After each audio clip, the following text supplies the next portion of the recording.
अस्सलाम वालेकुम। मैं हूँ अफजल फारूकी। जवाब थोड़ा सा डिफरेंट है तो आप देख रहे होंगे, लेकिन ये मामला ऐसा है। मैं ऑस्ट्रेलियन सीरीज T20 जारी है। पाकिस्तान दो मैचेस हार चुकी है। मेरे साथ मौजूद है डॉक्टर नजीब सोमरो मेलबर्न से। डॉक्टर नजीब से मैं ये पूछूंगा कि क्या वजूहत है कि पाकिस्तान क्रिकेट की कारकर्दगी नहीं पा रही, और क्योंकि खुद भी क्रिकेट खेल रहे हैं ऑस्ट्रेलिया में, न्यूजीलैंड की कंडीशन है। तो क्विकली मैं डॉक्टर नजीब से ये उनकी राय चाहूंगा। डॉक्टर जी, क्या ख्याल है आपका पाकिस्तान क्रिकेट टीम की परफॉर्मेंस है? टू जो दो मैचेस अभी हार चुके हैं, तीसरा मैच है करीब शुरू होने वाला है इनफैक्ट कल अराउंड। क्या आपको लगता है क्या है पाकिस्तान क्रिकेट टीम परफॉर्मेंस थी? हाँ, thank you very much Afzal भाई। अच्छा, मैं अफजाल भाई का क्वेश्चन दोबारा रिपीट करता हूँ क्योंकि थोड़ी सी वॉइस डिस्टॉर्शन थी। बेसिकली पूछना ये चाह रहे थे, सवाल ये था कि पाकिस्तान की टीम की परफॉर्मेंस क्यों इतनी अच्छी नहीं आ रही और क्या इश्यूज हो सकते हैं उसके अंदर, और पर्टिकुलरली मेडिकल एंगल से और परफॉर्मेंस एंगल से प्लस फिटनेस एंगल से क्या चीज़ें हो सकती हैं, क्योंकि आपको पता है हम लोग साइंटिफिकली बात करते हैं चीज़ों के ऊपर। We don't go on conjectures. Basically दो तीन चीज़ें इंपॉर्टेंट हैं। न्यूजीलैंड और पाकिस्तान के बीच में तकरीबन 10,000 किलोमीटर का फ़र्क है। न्यूजीलैंड सदर्न हेमिस्फीयर में है, पाकिस्तान नॉर्दर्न हेमिस्फीयर में। इसका मतलब वेदर कंप्लीटली ऑपोजिट होता है। तीसरी चीज़ जो ये है वो ये है कि अच्छा खासा जेट लैग का फ़र्क पड़ता है। न्यूजीलैंड और पाकिस्तान के टाइम में 9 घंटे का फ़र्क है। इसका मतलब ये है कि जब पाकिस्तान न्यूजीलैंड में रात हो रही होती है उस वक्त पाकिस्तान में सुबह हो रही होती है। तो बॉडी की अडेप्टेबिलिटी के अंदर काफ़ी फ़र्क पड़ जाता है। जो प्लानिंग हुई है पाकिस्तान और न्यूजीलैंड की सीरीज़ की, उसके अंदर सबसे इंपॉर्टेंट चीज़ ये थी कि पाकिस्तान सिर्फ पहले मैच से 2 दिन पहले न्यूजीलैंड पहुंचा है। हमें पता है कि ह्यूमन बॉडी जो है किसी भी नए एडाप्टेशन और नई जगह पे अडाप्ट करने के लिए एटलीस्ट 4 दिन आपको दरकार होता है। आइडियली एक हफ्ता, लेकिन 4 दिन। तो जब भी ये कोई बड़ी टीम है जैसे ऑस्ट्रेलिया, इंग्लैंड, इंडिया किसी जगह पे जाते हैं तो एटलीस्ट एक हफ्ता पहले या 10 दिन पहले उस सीरीज से पहले पहुंचते हैं, ताकि लड़कों को एडेप्टेबिलिटी मिले और कंडीशनिंग मिले। अनफॉर्चुनेटली प्लानिंग का फुकदान, बहुत सारे मैचेस इकट्ठे खेल करीब करीब करने की वजह से या फाइनेंशियल इश्यूज की वजह से पाकिस्तान टीम ये लग्जरी नहीं रखती। और मोस्ट टूर्स पे ना जब भी पाकिस्तान के साथ गया हूँ तो 3 या 4 दिन पहले ही पाकिस्तान टीम जाती है, या कभी कभार एक दिन पहले भी जाती है। और फॉरेन मैचेस होना शुरू हो जाते हैं, विच इज़ नॉट आइडियल। आपने देखा होगा one of the surprising teams जिसने बहुत ज़बरदस्त खेला था चैंपियंस ट्रॉफी के अंदर, वो बहुत न्यूजीलैंड और साउथ अफ्रीका थी। न्यूजीलैंड और साउथ अफ्रीका दोनों वो टीम्स थी इंडिया के अलावा जो पाकिस्तान पहले आ गई थी और पहले ही ट्राई सीरीज उन्होंने खेली थी। तो उस वजह से उनकी परफॉर्मेंस बहुत बेहतर थी as compared to teams like Australia और टीम्स लाइक श्रीलंका और इस टाइप की जो दूसरी टीम्स थी जो टूर्नामेंट में इतना अच्छा परफॉर्म नहीं कर सकेंगे। खासतौर पर बांग्लादेश, सॉरी, श्रीलंका की जगह बांग्लादेश की बात करना चाह रहा था। पहले उस मुल्क और कंडीशन में आने की वजह से एडेप्टेबिलिटी ह्यूमन बॉडी की बढ़ जाती है। एक तो वजह ये हो जाती है, और जिसकी वजह से अगर एडेप्टेबिलिटी नहीं होगी तो फिर उसके उससे परफॉर्मेंस इफेक्ट होती है। सेकंड जो वजह है ऑब्वियसली न्यूजीलैंड के अंदर बहुत ज़्यादा बाउंस होता है और बहुत ज़्यादा हवा चलती है न्यूजीलैंड में, जिसकी वजह से बॉल को लेटरल स्विंग मिलती है, ओवरकास्ट कंडीशन होती है और स्विंग मिलती है।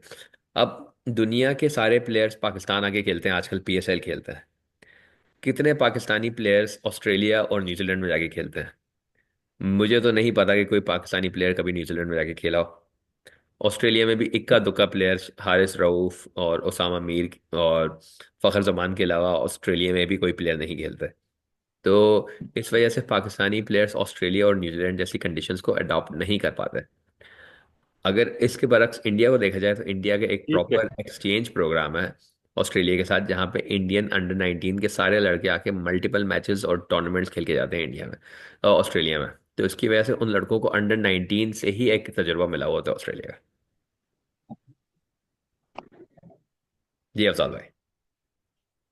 अच्छा, मैं ये जानना चाहूंगा, आपको क्या लगता है पाकिस्तान की जो करंट स्क्वाड है इसके अंदर इतनी सलाह है कि ये बाउंस बैक के 2-0 होने के 32 मैचेस बाकी हैं?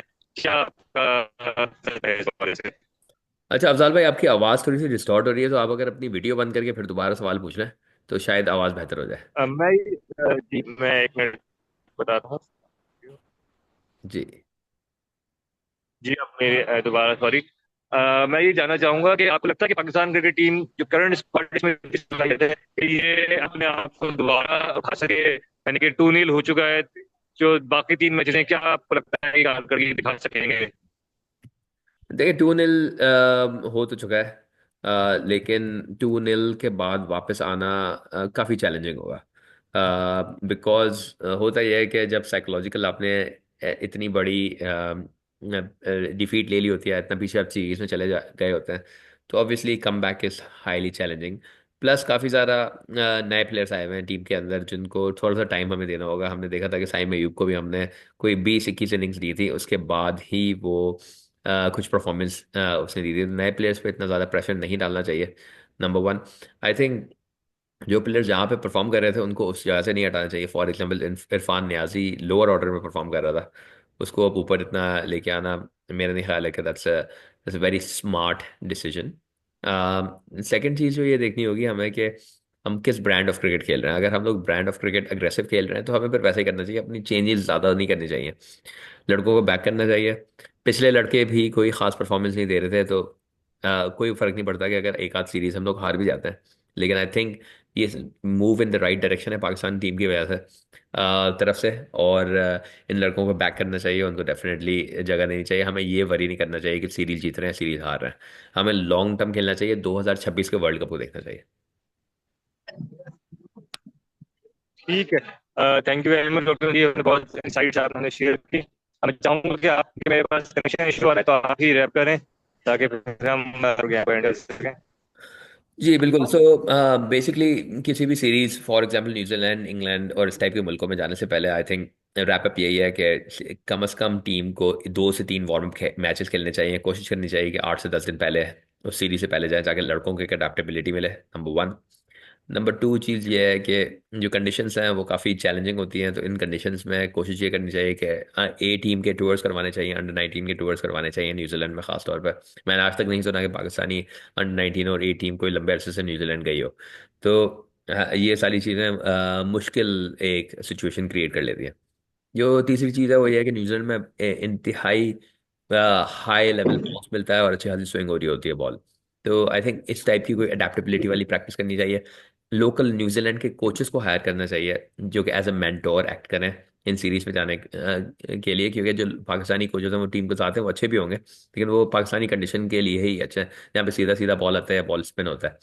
दे are not very adaptable for swinging condition. तो कोई रेप्यूटेबल बैटिंग कोच लेके आना चाहिए जिसने इस कंडीशन में खेला हो। फॉर एग्जांपल हमारे पास काफ़ी बड़े नाम है, डैनियल विटोरी, ब्रेंडन मैकलम, ये सारे ऑस्ट्रेलिया और इंग्लैंड की टीमों के साथ काम कर रहे होते हैं। इसी तरीके से हम ग्रांट एलियट टाइप का बंदा जिसने रन बनाए हो ज़्यादा, या कोई और न्यूजीलैंड का प्लेयर जिसने अच्छे खासे रन बनाया, नेथन एस्टल था, इन टाइप के लोगों को हायर करना चाहिए पीसीबी को, ताकि एक इन्वायरमेंट मिले जहाँ पे उनको एक आइडिया हो प्लेयर्स को किस तरीके से इस टाइप की कंडीशंस में डील करना चाहिए। स्पिन का इतना बड़ा रोल नहीं होता न्यूजीलैंड में इन जनरल, लेकिन अगर अच्छा स्पिनर होगा तो वो किसी भी जगह पे अपनी जगह बना सकता है। तो आई थिंक एक स्पेशलिस्ट स्पिनर डेफिनेटली टीम में होना चाहिए। आई डोंट नो कि इस वक्त वो किस तरीके से प्रेफर करें, but I don't think Khushdil Shah is a good option as a part time spinner. उनको प्रॉपर हमें स्पिन स्पिन बॉलर्स लेके आने चाहिए टीम में। खास तौर पे शादाब की performance is not been proven really well from a spin point of view, but however he is a fantastic fielder and batsman. We'll wrap it up over there, but we'll chat a bit more. अगर आपके कोई questions हैं, we'd love to hear about that. और एक जो final चीज़ है, New Zealand में इस वक्त विंटर शुरू होने लगा है। अप्रैल मई मार्च के एंड अप्रैल से ऑटम विंटर शुरू होने लगता है, तो कंडीशंस काफ़ी ठंडी होंगी वहाँ पे। तो इस चीज़ में भी जिस्म का अच्छा वार्म अप होना और विंटर से अडेप्टेबिलिटी रखना भी बहुत ज़्यादा ज़रूरी है। So thank you very much for that and stay tuned. Thank you.